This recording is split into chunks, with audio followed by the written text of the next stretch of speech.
नमस्कार दोस्तों, स्वागत है आप सभी का हमारे इस प्रोग्राम सूर्य ग्रहण 2020 में। 21 जून 2020 यानी आज के दिन लगने जा रहा है इस साल का सबसे बड़ा सूर्य ग्रहण। 6 घंटे लंबा होगा ये सूर्य ग्रहण। सुबह 9:15 से लेकर 3:05 तक रहने वाला है।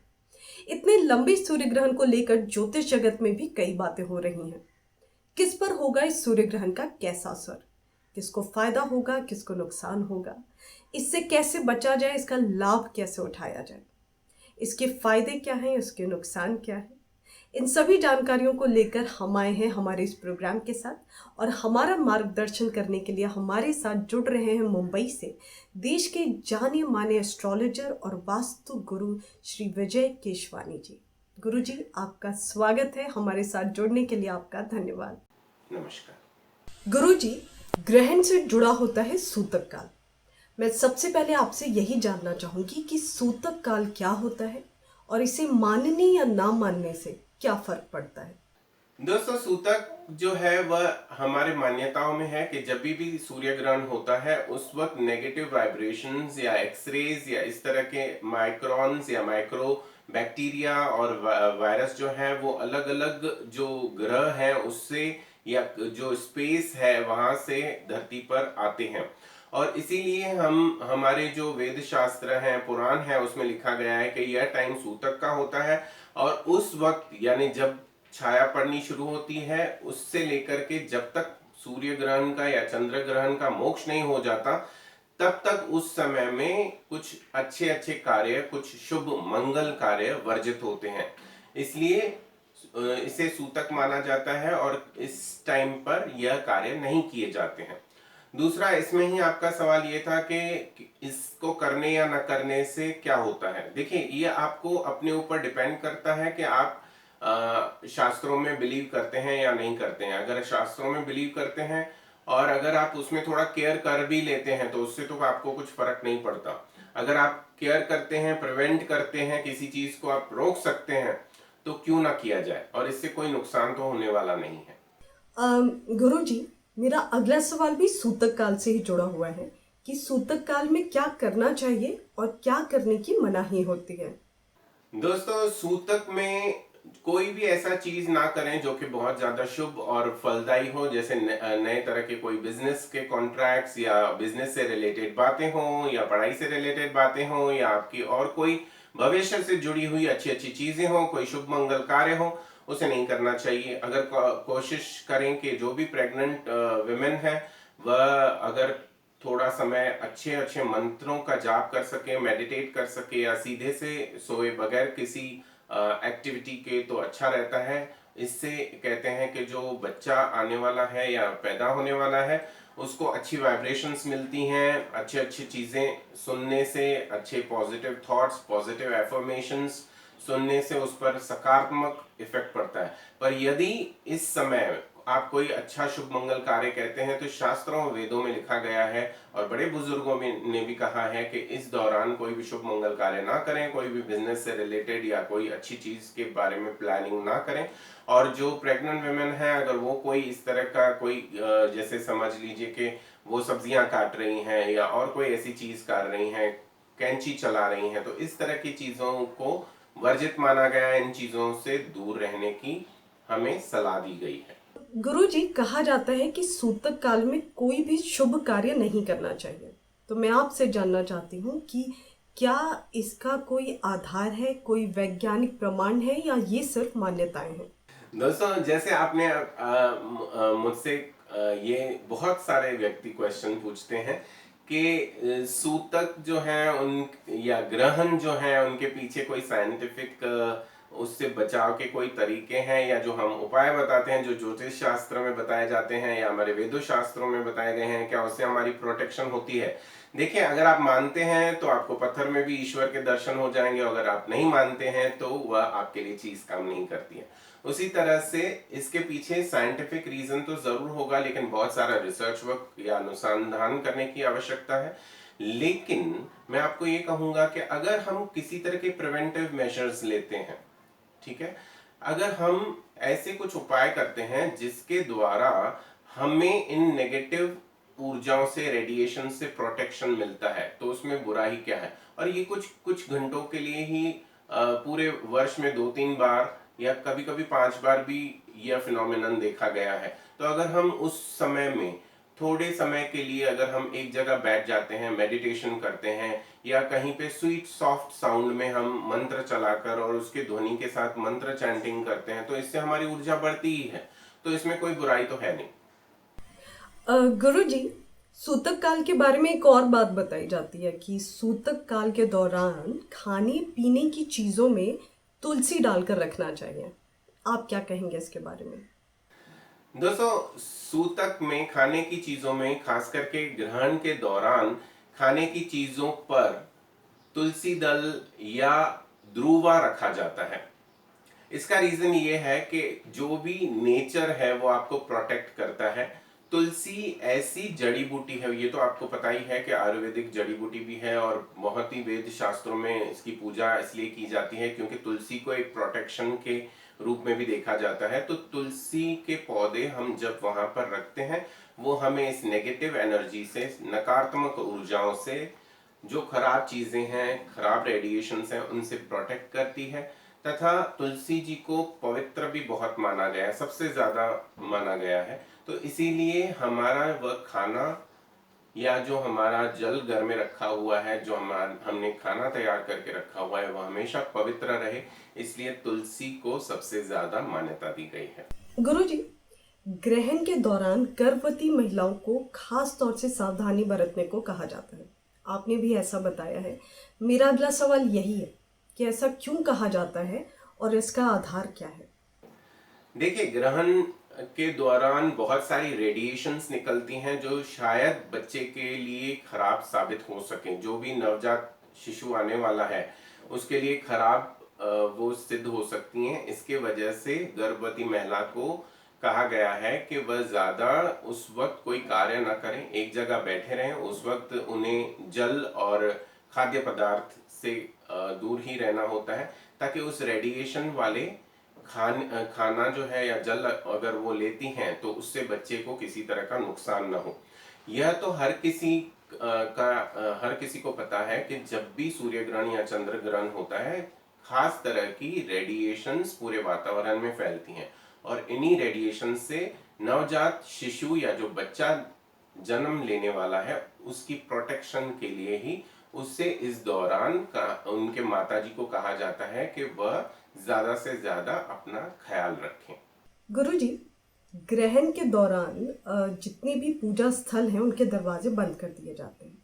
ऐसा क्यों किया जाता है? इसकी क्या वजह है? देखिए, काफी वर्षों से या पौराणिक मान्यताएं हैं कि इस वक्त जो है व्यक्ति को जो भगवान की मूर्ति है मंदिर में, उसे छूना नहीं चाहिए, उसका पूजा पाठ नहीं करना चाहिए। इसके पीछे बहुत सारी अलग अलग कहानियां हैं, हम उस डिटेल में न जाकर आपको ये सिर्फ बताएंगे कि ईश्वर तो हर जगह मौजूद है। ये जो फिनोमिनन हो रहा है यूनिवर्स में, सोलार सिस्टम में, वह भी हर किसी व्यक्ति को पता है कि इस तरह की घटनाएं घटने वाली हैं। इस वक्त रेडिएशंस होती हैं। लोग पूजा पाठ के लिए मंदिरों में ना जाएं उस वक्त, और बाहर वो किसी तरह से इंसिडेंटली भी इन रेडिएशंस में ना आए। इसके वजह से जो भी पूजा स्थल है उन्हें बंद करके रखा जाता है। दूसरा, ऐसा माना गया है कि उस वक्त, ऐसे शास्त्रों में वर्णित है कि उस वक्त नेगेटिव एनर्जी इंसानों के ऊपर हावी हो जाती हैं। इस वजह से वो जो है इम्प्योर हो जाते हैं, यानी दूषित हो जाते हैं, और अगर तब वह उस भगवान या देवी देवता की मूर्ति को टच करते हैं तो उसका बैड इफेक्ट वहां पर आ जाता है। लेकिन हम आपको यही कहेंगे कि आप अपने बुद्धि से कार्य करें। उस वक्त ईश्वर और देवी देवता को, मूर्ति को टच न करें। उन देवी देवता आपके अंदर भी विराजमान है, उसे अपने अंदर उस वक्त पूजन करें। मंत्र चैंटिंग मन ही मन करें, किसी भी माला को भी ना छुएं, किसी भी पूजा पाठ की जो पोथियां हैं, जो ग्रंथ हैं, उन्हें भी टच ना करें। तो जैसे हमारी मान्यताएं हैं, उनके पीछे भी जरूर बहुत स्ट्रॉन्ग रीजंस हैं, उसके पीछे भी विज्ञान है, लेकिन ये पराविज्ञान है। इसके ऊपर स्टडीज बहुत होती जाती हैं और ये माना भी गया है काफी जगहों में कि काफी सारी चीजें जो हम करते हैं शास्त्रों के अनुसार उनके पीछे भी कोई ना कोई साइंटिफिक बेस होता है। तो इससे मैं ये नहीं कहता कि हमारे भगवान को वो ग्रहण का इफेक्ट लग जाता है, लेकिन हाँ उस वक्त जो पूजा के लिए जा रहे हैं, जो मंदिर की ओर जा रहे हैं, जो ट्रैवल करके वहां तक जा रहे हैं, उनकी तो प्रोटेक्शन अवश्य होती है अगर मंदिर वगैरह उस वक्त बंद रहते हैं तो। गुरुजी, कहा जाता है कि सूर्य ग्रहण के बाद अगर स्नान, दान, मंत्र जाप किया जाए तो यह अत्यंत ही लाभदायक है। इसका आधार क्या है? देखिए, जब भी ग्रहण होता है ये राहु, हमारे शास्त्रों में ये लिखा है कि राहु केतु का पूरा कंट्रोल ले लेते हैं इस सब स्थिति के ऊपर। अब राहु और केतु जो हैं वो हमारे पूर्वजों से संबंधित हैं। उनका हम जब भी आप बात करेंगे तो राहु केतु को अगर आपको प्रसन्न करना होगा तो पूर्वजों को आपको प्रसन्न करना है। या राहु केतु को एक क्रूर ग्रह के रूप में देखा गया है और लोग ऐसे सोचते हैं कि उनकी नेगेटिविटी हमारे ऊपर आ गई। तो उस वक्त अगर हम स्नान करते हैं, पवित्र जल में जाते हैं और अपने आप को, अपने उन कर्मों को, उन नेगेटिविटी को हटाते हैं, साथ ही जब हम दान देते हैं तो अपना और अपने पूर्वजों के लिए हम उस वक्त दान करते हैं जिससे कि उनके लिए भी कुछ अच्छा हो, पूर्वज जो हैं वह भी हमेशा सुखी रहें, उनको भी लोगों की दुआएं मिले, तथा जब हम दान करते हैं तो हमारी आगे की जनरेशन्स जो हैं उनका भी सब अच्छा होना चाहिए। इसी वजह से यह दान पुण्य किया जाता है। गुरुजी, सूर्य ग्रहण को नंगी आंखों से देखने को क्यों मना किया जाता है? दोस्तों, सूर्य ग्रहण को कभी भी नंगी आंखों से नहीं देखना चाहिए। अब यह इसलिए है क्योंकि उस वक्त जो है बहुत सारे पावरफुल रेडिएशंस हमारे पूरे ब्रह्मांड में घूमते रहते हैं और अगर आप उस वक्त इस ग्रहण को नंगी आंखों से देखते हैं तो उससे आपका जो कॉर्निया और रेटिना है दोनों कहीं ना कहीं अफेक्ट हो सकते हैं। इसी बचाव के कारण साइंटिस्ट हमेशा हमें बताते हैं कि हमें किसी तरह के खास चश्मे पहनकर, जिनमें फिल्टर होता है, वो इस तरह की रेडिएशन से हमें बचाते हैं, हमारे आंखों को सुरक्षित रखते हैं। या अलग अलग फिल्टर्स भी आजकल एक्लिप्स देखने के लिए मार्केट में उपलब्ध हैं, उनका भी इस्तेमाल किया जा सकता है। लेकिन तो भी साइंटिस्ट हमेशा आपको कहते हैं अगर ग्रहण आपको 100% देखना ही है किसी रिसर्च स्टडी की वजह से, तो ही आप इन फिल्टर्स का इस्तेमाल करके और देखें, अन्यथा अवॉइड करें या किसी कैमरा के माध्यम से इसे देखें। गुरुजी, इस बार ग्रहण कौन सी राशि पर पड़ रहा है? उस राशि के लोगों पर इसका क्या असर होगा और जातक इससे बचने के लिए क्या उपाय कर सकते हैं?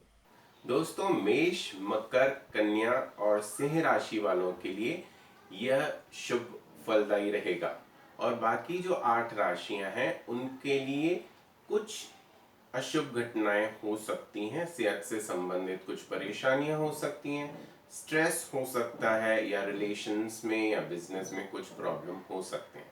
लेकिन हमारी आपको यही सलाह है कि आप इससे डरे नहीं, बल्कि हम जो उपाय अब आपको बताते हैं वह अगर आपने सही समय पर कर दिया तो आप इन प्रॉब्लम से बाहर निकल सकते हैं। जैसे कि मान लीजिए अब सूर्य ग्रहण की छाया पड़ने वाली है, तो सूर्य ग्रहण जब शुरू होता है उससे 12 घंटा पहले आपको अगर हो सके तो जो गर्भवती महिलाएं हैं वह कोई भी कार्य ना करें, अपने कमरे में जाकर के कोई अच्छी सी ईश्वर से जुड़ी हुई कोई धुन, कोई सॉफ्ट म्यूजिक या किसी भी तरह का कोई मंत्र चैंटिंग वो सुन सकती हैं या मन ही मन वो बोल सकते हैं। पॉजिटिव एफर्मेशंस भी बहुत अच्छा कार्य करते हैं। आप अपने बच्चे के लिए जो अच्छा अच्छा सोच रहे हैं वह आप इस वक्त दोहरा सकते हैं। उसी तरह से जो भी दूसरे व्यक्ति हैं या कोई सिद्धि पाना चाहते हैं या बिजनेस में आगे बढ़ना चाहते हैं, वह भी अपने इष्ट देव, इष्ट गुरु, कुल देवता, देवी को मानकर उनके मन में जो भी मंत्र उनका फेवरेट है वह मंत्र मन ही मन अगर जप करते हैं तो अच्छा रहेगा। अगर पॉसिबल हो सके तो भोजन तथा जल से इस समय दूर रहें। तो पहले ही आप थोड़ा जल ग्रहण कर लीजिए या थोड़ा भोजन खा लीजिए और उसके बाद आप इस सूतक का अगर पालन करते हैं तो बहुत अच्छा होगा। ग्रहण के दौरान कोई भी खाना बनाना या नए कोई प्रोजेक्ट्स के बारे में प्लानिंग करना वर्जित माना गया है। नए कार्यों के बारे में कोई प्लानिंग करना या किसी को धन देना या लेना भी वर्जित माना गया है। इस वक्त जो आप कार्य कर सकते हैं, बहुत अच्छे से आप योगा कर सकते हैं, ब्रीदिंग एक्सरसाइजेस कर सकते हैं, मेडिटेशन कर सकते हैं, मन ही मन मंत्र जाप कर सकते हैं, अपने इष्ट देव इष्ट गुरु को हाजिर नाजिर मानकर मन ही मन पॉजिटिव एफर्मेशंस के साथ मेडिटेशंस भी कर सकते हैं।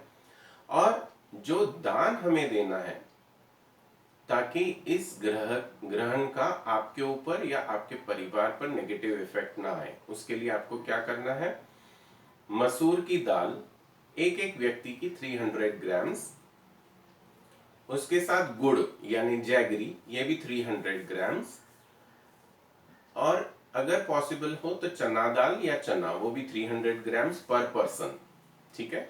या आप अपने घर के मध्य में रख दीजिए सभी लोगों के लिए, जैसे ब्रह्मस्थान कहते हैं वास्तु में, ब्रह्मस्थान यानी centre of the cutting of the diagonals, जिसे हम ब्रह्मस्थान कहते हैं, उस जगह में आप रख दीजिए।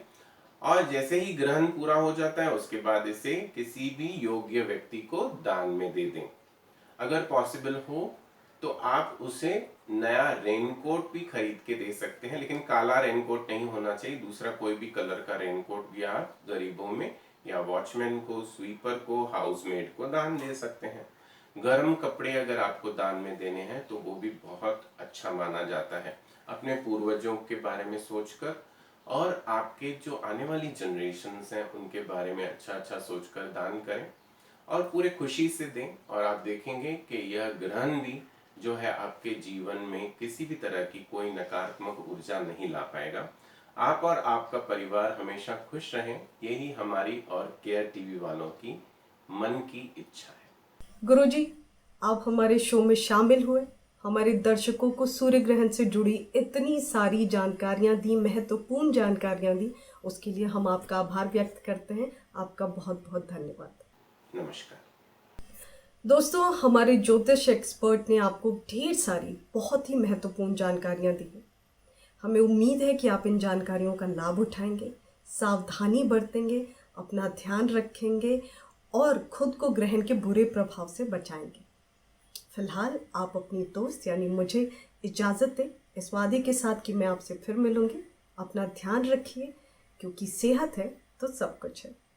अब देखिए care world TV live streaming care world TV live app पर iOS और एंड्रॉइड पे उपलब्ध, www.careworldtv.com पे भी उपलब्ध है। कृपया सब्सक्राइब करें हमारा care world TV YouTube channel.